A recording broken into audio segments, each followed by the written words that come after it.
Para jamaah yang belakang Allah Subhanahu wa taala. A'udzu billahi minasy syaithanir rajim. فلولا إذا بلغت الحلقوم وأنتم حينئذ تنظرون ونحن أقرب إليه منكم ولكن لا تبصرون. Ketika nyawa sudah sampai ke kerongkongan, sesungguhnya kami sangat dekat, kalian tidak bisa lihat. Kata Allah, kenapa kalian tidak tahan si nyawa itu kalau kalian tahu pada saat nyawa itu sudah sampai kerongkongan. Artinya apa dari sini? Ulama mengatakan bahwa di antara ciri fisiknya orang yang menjelang meninggal dunia itu adalah kesulitan bernafas.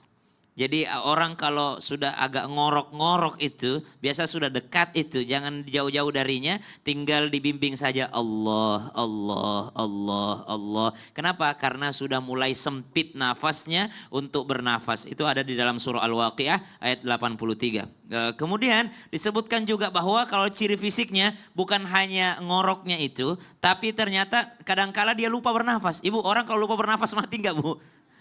Namanya apnea. Dia lupa untuk bernafas itu. Maka subhanallah, nafas itu senantiasa menyangkut juga dengan keluarnya ruh manusia. Kemudian yang kedua dari ciri fisiknya, itu banyak dituliskan Imam Al-Ghazali dalam kitab-kitab tasawufnya rahimahullah. Beliau sampaikan di antaranya perubahan kulit. Ada juga itu dituliskan bahwasanya karena kan langit-langit kita itu kan langit-langit kita itu geli. Jadi kalau lidah ditempelkan ke langit-langit itu kalau masih geli itu insya Allah masih panjang umurnya. Nah ini diam-diam pasti praktek ini. Ini diam-diam tapi kayaknya lidahnya udah pada nempel di langit-langit. Termasuk yang di rumah, subhanallah. Maka itu diantara ciri fisik. Tapi walaupun Imam Al-Ghazali rahimahullah banyak menuliskan ciri-ciri fisik, tapi beliau adalah orang yang setiap malam menulis wasiat dan ditaruh di bawah bantalnya. Artinya apa? Beliau pun tak tahu kapan saya akan meninggal dunia. Imam Al-Ghazali walaupun beliau banyak menuliskan ini ciri fisiknya, ini ciri-ciri psikisnya, ini ciri-ciri psikologinya orang mau meninggal dunia mendekati ajalnya. Tapi beliau dari muda sampai berumur, beliau senantiasa tidak pernah lupa menuliskan wasiat, beliau taruh di bawah bantalnya. Kenapa? Karena beliau tidak tahu apakah saya masih terbangun dari tidur saya atau saya sudah lanjut langsung ke alam barzakh. Maka di antara kecerdasannya orang beriman itu senantiasa menyiapkan wasiat. Wasiat apa? Wasiat kebaikan. Taurithul adab khairum min taurithil mal. Mewariskan adab, ilmu, akhlak kepada keturunan jauh lebih baik dibandingkan mewariskan harta tanpa ilmu. Kalau diwariskan ilmu dan kebaikan dan akhlak, insya Allah menjadi warisan yang terbaik. Apalagi plus tanah 1000 hektar. Apalagi plus tabungan yang banyak, apalagi plus emas 74 kilogram. Subhanallah. Maka tapi tidak baik kalau hartanya saja tanpa ilmunya. Bisa jadi dipakai maksiat harta warisan orang tua. Kemudian di antara tanda-tandanya lagi, tanda-tanda psikisnya sekaligus bisa masuk ke medis. Apa itu? Ada istilah dalam medis itu terminal lucidity. Terminal lucidity itu subhanallah, tiba-tiba Bu ada orang masuk ICU. Parah kondisinya. Tiba-tiba pindah ke ruang rawat inap biasa, tiba-tiba segar, mau minta makan apa saja, belikan saya ini, kayaknya saya lagi pengen makan ini. Biasanya subhanallah yang seperti ini energi yang melonjak naik drastis itu subhanallah tidak lama setelah itu. Kenapa? Dihabiskan rezekinya di dunia.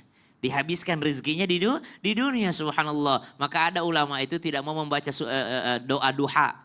Allahumma in kana rizqi fis sama' fa anzilhu, in kana ba'idan faqarribhu, in kana fil ardi fa akhrijhu. Kalau masih jauh dekatkan ya Allah, kata beliau, ini sama saja engkau mendekatkan ajal. Kenapa? Masih jauh rezekimu kau suruh dekat-dekat cepat. Masih di langit rezekimu kau suruh turun cepat. Masih di dalam tanah rezekimu kau suruh keluarkan. Berarti kau meminta supaya ajalmu datang cepat. Pengen dihabisin cepat rezekinya.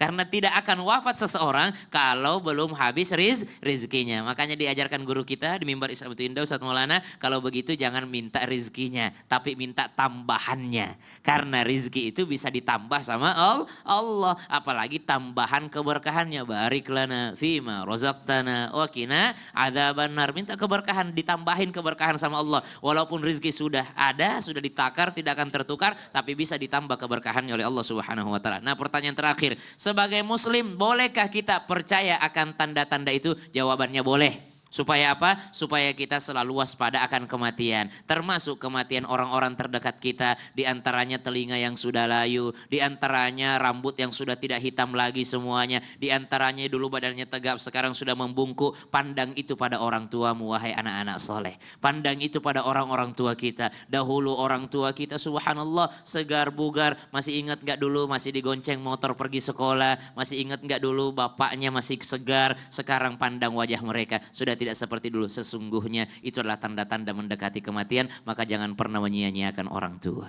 Ya Allah, ini menjadi pengingat untuk kita semua Iya. ya. Terima kasih guruku Ustaz Syam, Masya Allah.